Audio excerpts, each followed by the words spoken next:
മക്കളെ, സ്നേഹാവസാണ് ഹിന്ദിയാണ് എടുക്കുന്നത്. വരും നമുക്ക് കുറച്ചു നേരം ഹിന്ദി പഠിക്കാം. അപ്പൊ നമ്മുടെ എക്സാം ഒക്കെ അടുക്കാറായിട്ടുണ്ട്. ഒരുപാട് കാര്യങ്ങൾ നമുക്ക് പഠിച്ചു തീർക്കാനൊക്കെ ഉള്ളതാണ്. അപ്പൊ നമ്മൾ ഇന്ന് പറയാൻ പോകുന്നത് നമ്മുടെ ലാസ്റ്റ് ചാപ്റ്ററിനെ കുറിച്ചിട്ടാണ്. ലാസ്റ്റ് ചാപ്റ്റർ ഏതായിരുന്നു? സിറിയ കി ബേട്ടി എന്ന് പറയുന്ന മൈത്രേയി കുൽക്കർണിയുടെ എന്തായിരുന്നു, ഒരു സംസ്മരണമായിരുന്നു. എന്തായിരുന്നു സംസ്മരണം എന്ന് വെച്ചാൽ ഓർമ്മക്കുറിപ്പാണ് അല്ലെ. ഇത് ശരിക്കും നടന്നിട്ടുള്ള കാര്യമാണ്. അതാണ് ഇതിന്റെ പ്രത്യേകത എന്ന് പറയുന്നത്. പണ്ടെങ്ങാണ്ടും ഉണ്ടായിട്ടുള്ള ഒരു ഓർമ്മ എന്ത് ചെയ്യാണ്, നമ്മുടെ കുൽക്കർണി എന്ത് ചെയ്തു, ഒന്ന് എഴുതി. അതാണ് സംസ്മരണം എന്ന് പറയുന്നത് അല്ലെ. സിറിയ കി ബേട്ടി എന്തിനെ കുറിച്ചിട്ടായിരുന്നു നമ്മുടെ ഈ പാഠം സംസാരിക്കുന്നുണ്ടായിരുന്നത്? വലിയൊരു വിഷയത്തിനെ കുറിച്ചിട്ട് തന്നെയാണ് സംസാരിച്ചിട്ടുണ്ടായിരുന്നത്. എന്താണ്? യുദ്ധം അല്ലെ. യുദ്ധം എന്ന് പറയുന്നത് നമ്മുടെ ഈ ഒരു ജീവിതത്തെ എത്രത്തോളം ഇമ്പാക്ട് ചെയ്യും എന്നൊക്കെ പറഞ്ഞുകൊണ്ടിരുന്ന ഒരു സംഭവമായിരുന്നു അല്ലെ. അതേപോലെ തന്നെ അതിലൊരു പെൺകുട്ടി വരുന്നുണ്ട്. അവരെത്രത്തോളം കഷ്ടപ്പെട്ടിട്ടാണ് ജീവിക്കുന്നത്, അവരുടെ എന്താണ് കഷ്ടപ്പാടുകളെ കുറിച്ച് പറയുന്നുണ്ട്. ആ കഷ്ടപ്പാടിൽ അവർ അച്ഛനും അമ്മേനും എന്താണ് കാണാൻ വേണ്ടി ശ്രമിക്കുന്നതും, അങ്ങനെ യുദ്ധത്തിന്റെ കുറച്ച് ഭീകരത, അങ്ങനത്തെ കുറച്ച് കാര്യങ്ങളൊക്കെ നമുക്ക് എന്തുണ്ട് ഇതിൽ കാണിച്ചു തരുന്നുണ്ടായിരുന്നു അല്ലെ നമ്മുടെ ഈ ഒരു പാഠത്തില്. അപ്പൊ ആ പാഠത്തിൽ നിന്നും നമ്മുടെ ആനുവൽ എക്സാമിലോട്ട് വളരെ ഇമ്പോർട്ടന്റ് ആയിട്ട് ചോദിക്കാൻ സാധ്യതയുള്ള ഒരു ക്വസ്റ്റ്യൻ ആയിട്ടാണ് മിസ് വന്നിട്ടുള്ളത്.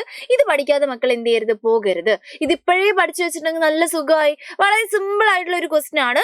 പക്ഷെ എന്താണ്, ഇതിന്റെ ഉള്ളിൽ ഇടാനുള്ള സാധനങ്ങൾ മക്കൾക്ക് കിട്ടാറില്ല. അതാണ് പ്രശ്നം പറ്റാറ് കേട്ടോ. അപ്പൊ എന്ത് ചെയ്യുക, ഒരു 4 പോയിന്റ്സ് നമ്മൾ പഠിച്ചു വെക്കണം. എന്താണ് സംഭവം, എന്തിനെ കുറിച്ചാണ് നമ്മൾ പറഞ്ഞു വരുന്നത് നോക്കാം.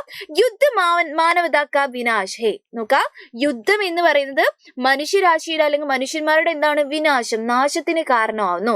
എന്നിട്ട് എന്താ തയ്യാറാക്കാൻ പറഞ്ഞേ? ഈ സന്ദേശ് ദേത്തെ ഹുവേ, ഈ സന്ദേശം ദേത്തെ ഹുവേ, സന്ദേശം കൊടുത്തുകൊണ്ട് എന്ത് ചെയ്യണം നിങ്ങൾ? യുദ്ധക്കെ വിരുദ്ധ, വിരുദ്ധ മീൻസ് എന്താണ്, എതിരെ. യുദ്ധത്തിന് എതിരായിട്ട് ഏക പോസ്റ്റർ തയ്യാറാക്കി, ഒരു പോസ്റ്റർ തയ്യാറാക്കാൻ വേണ്ടിയിട്ടാണ് മക്കളോട് പറഞ്ഞിട്ടുള്ളത്. അപ്പൊ യുദ്ധത്തിനെതിരെ ആവുമ്പോൾ യുദ്ധത്തിനെ കുറിച്ച് പല പോയിന്റ്സും എഴുതി വെക്കാം. നമ്മൾ പറഞ്ഞിട്ടുണ്ട് നിങ്ങൾക്ക് 2 ടൈപ്പ് പോസ്റ്ററുകളാണ് പഠിക്കാനുള്ളത് അല്ലെ. 2 ടൈപ്സ് പോസ്റ്റർ നിങ്ങൾക്ക് പഠിക്കാനുണ്ട്.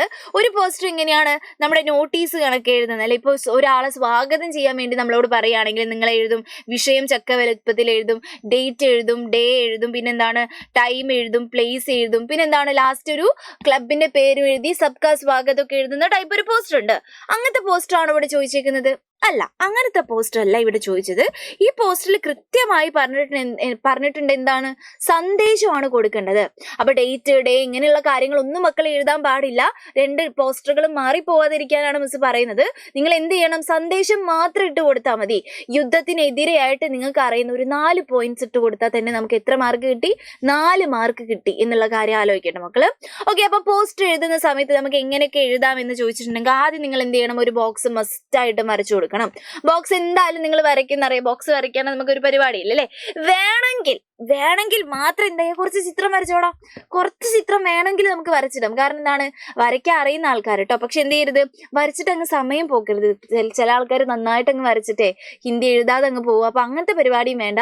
ചെറുതായിട്ട് എന്തെങ്കിലും എന്താണ് കുറച്ച് മനുഷ്യന്മാർ ഇതാക്കുന്നതോ, പിന്നെ എന്താണ് ബോംബിന്റെ എന്തെങ്കിലുമൊക്കെ പ്രശ്നം, ബോംബ് ഇടുന്നയോ അങ്ങനെ എന്തെങ്കിലുമൊക്കെ ആക്കിയിട്ട് എന്താണ് നിങ്ങൾ ഒരു വരച്ച് വെച്ചാൽ മതി. വരച്ചില്ലെങ്കിലും പ്രശ്നമൊന്നുമില്ല.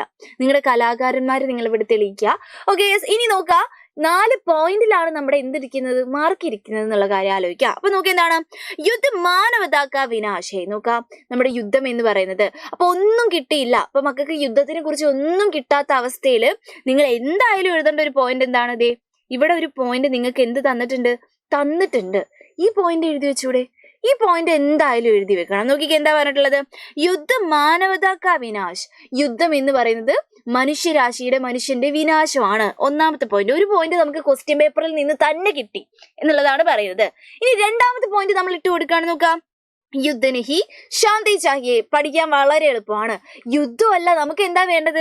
നമുക്ക് ശാന്തിയാണ്, സമാധാനമാണ് വേണ്ടത് എന്നുള്ള ആ രീതിയിൽ മക്കൾ എഴുതി വെക്കുക അല്ലെ. അത് വളരെ കൃത്യമായിട്ടുള്ള ഒരു പോയിന്റ് ആണ്. നന്നായിട്ട് പഠിക്കാൻ പറ്റുന്ന പോയിന്റ് ആണ്. പഠിച്ചു വെച്ചോളാം. യുദ്ധമല്ല, ശാന്തി ചാഹിയെ, ശാന്തിയാണ്, നമുക്ക് മനസമാധാനമാണ് വേണ്ടത് എന്ന് പറയാണ്.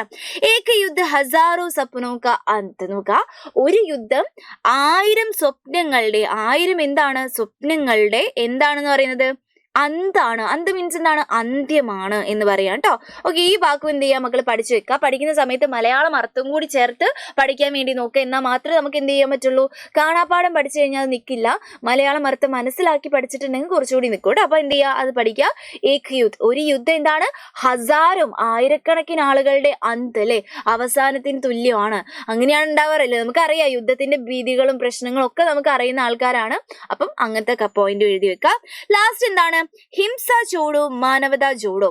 ഹിംസ മീൻസ് എന്താണ്? ഹിംസ അല്ലെ, നമ്മൾ ഒരു മനുഷ്യനെ എന്ത് ചെയ്യുക, അറ്റാക്ക് ചെയ്യുക, ആക്രമിക്കുക. ആക്രമണം ചോടോ, ഉപേക്ഷിക്കൂ. മാനവത ജോഡോ, മാനവത എന്താണ്? മനുഷ്യത്വം അല്ലെ. ആക്രമണം എന്ത് ചെയ്യാണ്? ആക്രമണം നിങ്ങൾ ഉപേക്ഷിച്ചിട്ട് മാനവത മീൻസ് എന്താണ്? ഹ്യൂമാനിറ്റി ആണ് ഉദ്ദേശിച്ചത്, നമ്മുടെ എന്താണ്? മനുഷ്യത്വമാണ് ഉദ്ദേശിച്ചത്. മനുഷ്യത്വം എന്ത് ചെയ്യുക? ചേർക്കൂ എന്നാണ് പറഞ്ഞിട്ടുള്ളത്. അപ്പൊ ഇങ്ങനെയുള്ള 4 പോയിന്റ്സ് മക്കൾ എന്ത് ചെയ്യുന്നു? എഴുതി വെക്കുന്നു. വേണമെങ്കിൽ കുറച്ച് പിക്ചർ ഒക്കെ വരച്ച് വെക്കുന്നു. പിക്ചർ വരച്ച് കഴിഞ്ഞിട്ട് ലാസ്റ്റ് ഇമ്പോർട്ടന്റ് ആയിട്ട് ഇട്ട് കൊടുക്കേണ്ട ഒരാളുണ്ടല്ലോ, നിങ്ങൾ മറന്നു പോവുകയേ ചെയ്യരുത്. ഈ പോസ്റ്റർ എന്തായാലും ഒരു ക്ലബ് ആയിരിക്കുമല്ലോ ഒട്ടിച്ചിട്ടുണ്ടാവുക. അപ്പൊ നമ്മൾ കാണുന്നത് പോസ്റ്റർ ഒട്ടിച്ചിട്ടുള്ളതായിരിക്കും. അപ്പൊ അതിന്റെ ഇടയിൽ ഏതെങ്കിലും ഒരു ക്ലബിന്റെ പേര് എഴുതി വെക്കണം.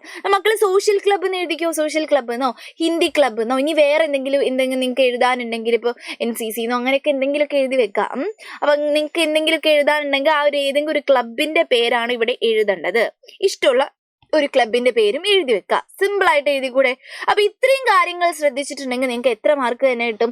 4ൽ 4 മാർക്ക് തന്നെ കിട്ടും. 4 പോയിന്റ്സ് എഴുതാൻ വേണ്ടി നോക്കുക, ക്ലബിന്റെ പേര് എഴുതാൻ വേണ്ടി നോക്കുക, കൃത്യമായിട്ട് ബോക്സ് വരച്ചിട്ടുണ്ടോ എന്ന് നോക്കുക, വേണമെങ്കിൽ കുറച്ച് കളറൊക്കെ കൊടുക്കുക. ഇതാണ് നമ്മുടെ പോസ്റ്റർ എന്ന് പറയുന്നത്. ഇങ്ങനെ സെറ്റ് ആക്കിയാൽ തന്നെ നമുക്ക് എന്ത് കിട്ടി? മാർക്ക് കിട്ടി കേട്ടോ. അപ്പൊ നമ്മുടെ ഈ ഒരു ആനുവൽ എക്സാമിന് ഈ ഒരു ക്വസ്റ്റ്യൻ പഠിക്കാതെ മക്കൾ പോകാൻ പാടില്ല. ഇങ്ങനെയുള്ള ഒരുപാട് ക്വസ്റ്റ്യൻസ് നമുക്ക് വരാനുണ്ട്. അതൊക്കെ നമ്മൾ എന്താണ് ഇനി വരുന്ന നമ്മുടെ വീഡിയോസിലൊക്കെ പറയുന്നതായിരിക്കും. അപ്പൊ ഇതേപോലുള്ള കുഞ്ഞു കാര്യങ്ങളായിട്ട് മിസ് ഇനിയും വരുന്നതായിരിക്കും. Bye bye.